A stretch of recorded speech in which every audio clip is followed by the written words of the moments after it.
Magandang araw huli mga kaibigan. Narito na naman po tayo sa ating pamamasyal.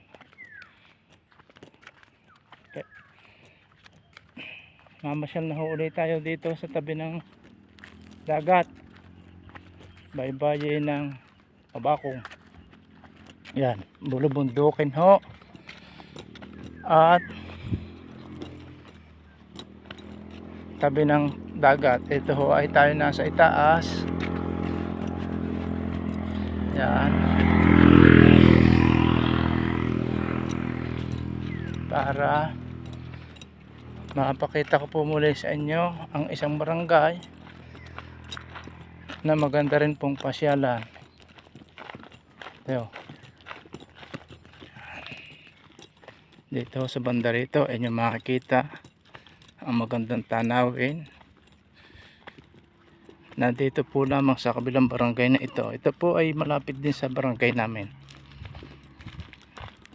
mga kaibigan. Yan, ayan, makikita ang isang beach resort. Ayan,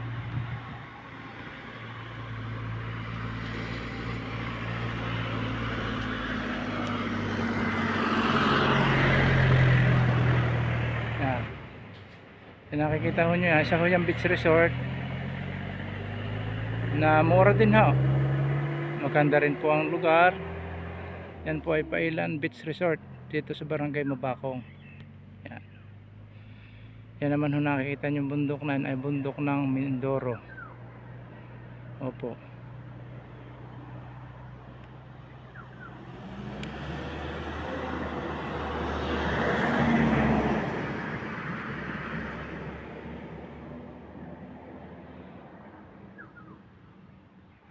Yan, kita ho ninyo kung gaano kaganda ng view dito.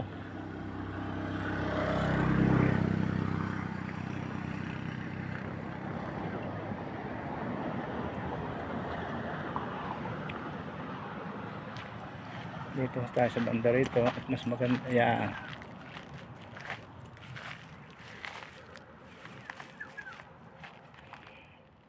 yan naman po pinakikita ko sa inyo ay mga tanawin po dito sa lugar ng Batangas,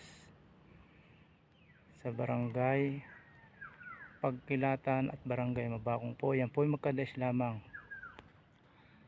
Inyo makikita pag dito kayo nakatayo, mga nagdadaan ng barko at mga kabundukan sa kabilang isla.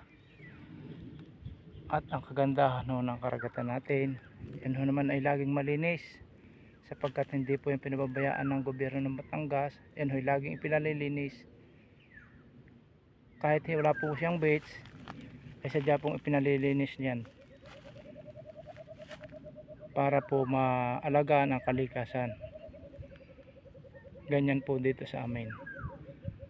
Kaya yung pong iba na naghahangad at nangangarap mga rating sa pasyalan, mga beach, dito lamang po kayo pumunta sa Batangas City at marami po kayo makikitang pasyalan.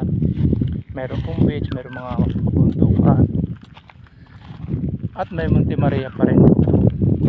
Kasi po laging nandiyan yung Monte Maria sa aking video, dahil ako taga rito, madadaanan ko po yan, iikutan, minsan pinapasok ko rin po. Kaya wag po kayo magsasawang makita ang ating Mama Mary. Ayan po, yan po, nasa likod tayo ng Mama Mary sa barangay Mabakong. Okay po mga kaibigan, hanggang dito na lamang po ulit. Mamaya na po ulit. Maraming salamat at huwag kayong magsasawang sumubaybay sa akin.